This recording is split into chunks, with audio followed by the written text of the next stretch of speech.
নবী সাল্লাল্লাহু আলাইহি ওয়াসাল্লামের জন্মের আগেই তার বাবা চলে যান, ইতিম মুহাম্মদ সাল্লাল্লাহু আলাইহি ওয়াসাল্লাম। তার মা আমিনা 6 বছর বয়সে ইন্তেকাল করেন। সিচুয়েশন বুঝতে পারছেন?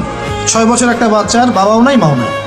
তার দাদা আব্দুল মুত্তালিব তাকে সাথে রাখেন, খুব আদর করেন, খুব মহব্বত করেন, যেখানে যান সাথে করে নিয়ে যান। তিনি নেতা মানুষ, তার পাশের চেয়ারে তাকে বসতে দেন, বলেন আমার এই নাতি একদিন সাইয়্যেদ হবে, নেতা হবে, এই কথা বলেন। তিনি ইন্তেকাল করলেন 8 বছর বয়সে। তারপরে দায়িত্ব পেলেন চাচা আবু তালেব। নাম কি? এই 8 বছর বয়স থেকে নিয়ে নবী সাল্লাল্লাহু আলাইহি ওয়াসাল্লাম নবী হয়েছেন 40 বছর বয়সে, আর মক্কায় ছিলেন 13 বছর, প্রায় 53 বছর। প্রায় 53 বছর পর্যন্ত, 8 থেকে 53 বছর পর্যন্ত, এই যে লম্বা সময় চাচা আবু তালেব নবী সাল্লাল্লাহু আলাইহি ওয়াসাল্লামকে পাহাড়ের মতো প্রোটেক্ট করেছেন, পাহাড়ের মতো। পাহাড়ের পিছনে আপনি দাঁড়ালে কি বাতাস লাগবে? এভাবে তিনি প্রোটেক্ট করেছেন নবী সাল্লাল্লাহু আলাইহি ওয়াসাল্লামকে। তার সন্তানদেরকে যা খাওয়াতেন তার চেয়ে ভালোটা নবীকে খাওয়াতেন সাল্লাল্লাহু আলাইহি ওয়াসাল্লাম। স্পেশাল রান্না তৈরি করে তাকে ডেকে নিয়ে বসতেন, কারণ এতিম ছেলে, মনে কষ্ট আছে, হয়তোবা সবার সামনে বলতে পারে না, ব্যাপারটা বুঝেন না? তিনি এইভাবে ট্রিট করতেন। এমনকি নবী হওয়ার পরে আল্লাহর নবী সাল্লাল্লাহু আলাইহি ওয়াসাল্লামের বিরুদ্ধে পুরা সমাজ চলে গেল। কেউ গালি দেয়, কেউ বলে সাহের, কেউ বলে কাযযাব, কেউ বলে ফারিকুল জামা। মানুষ গালিগালাজ শুরু করলো, নিন্দা গীবত তহমত শুরু করলো, অর্থনৈতিক বয়কট শুরু করলো, সামাজিকভাবে বয়কট করা শুরু করলো।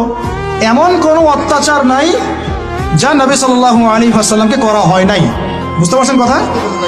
এইরকম একটা সিচুয়েশনেও চাচা আবু তালেব তিনি বলছেন, তারা তোমার দিকে আসতে পারবে না দলে দলে যতদিন আমি আবু তালেব দাফন হচ্ছি না মাটির তলে। কথা বুঝতে পারছেন? তারা তোমার দিকে আসতে পারবে না দলে দলে যতদিন আমি আবু তালেব দাফন হচ্ছি না মাটির তলে। এইরকম মানুষ চাচা আবু তালেব। মানে আমরা যারা এখানে উপস্থিত আছি, বাংলাদেশে 16 কোটি মুসলমান, সারা বিশ্বের যে এত কোটি মুসলমান, তার মধ্যে বেশিরভাগ মানুষকে যদি আপনি এক পাল্লায় রাখেন, চাচা আবু তালেবের অবদানটাকে আরেক পাল্লায় রাখেন, ওই পাল্লা ভারী হবে ইনশাআল্লাহ। কিন্তু শেষ পর্যন্ত চাচা আবু তালেব কালিমা লা ইলাহা ইল্লাল্লাহ পড়তে পারলেন না। কথা কি বুঝতে পারতেছেন ভাই? নবী সাল্লাল্লাহু আলাইহি ওয়াসাল্লাম বারবার বলতেছেন, চাচা খালি একটাবার কালিমা পড়েন, আমি আল্লাহর কাছে আপনার জন্য সুপারিশ করব, আমি আপনাকে জান্নাতে নিয়ে যাব, চাচা খালি একটাবার সাক্ষ্য দেন, শাহাদা দেন। হলো না। হাদিসের মধ্যে আসছে চাচা আবু তালেবকে জাহান্নামের সবচেয়ে উঁচু স্থানে রাখা হবে, যেখানে তার পায়ের গোড়ালি বা টাকনু পর্যন্ত আগুনে পুড়বে, এতেই তার মগজ টকবক করে ফুটতে থাকবে। নাউযুবিল্লাহ। নবী সাল্লাল্লাহু আলাইহি ওয়াসাল্লাম বলেছেন, আমি যদি না থাকতাম তাহলে আমার চাচাকে আরো নিচে রাখা হতো। এত কিছু করার পরেও ইসলাম কবুল না করার কারণে এই অবস্থা হলো।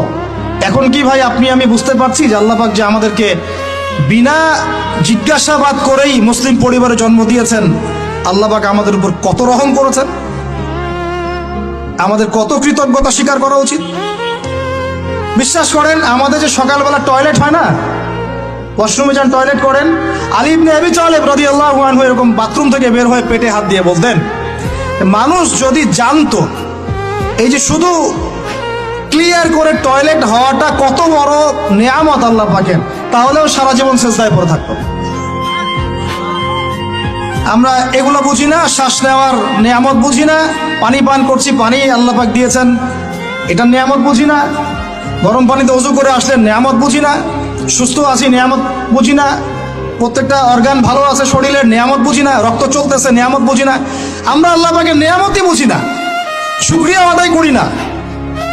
আর ওই যে কালিমা লা ইলাহা ইল্লাল্লাহ আল্লাহ পাক পড়ার তৌফিক দিয়ে মুসলিম বানিয়েছেন, এটা তো মোটেই বুঝি না। কত বড় নেয়ামত আল্লাহ দিয়েছেন আর কত ইহসান আল্লাহ করেছেন।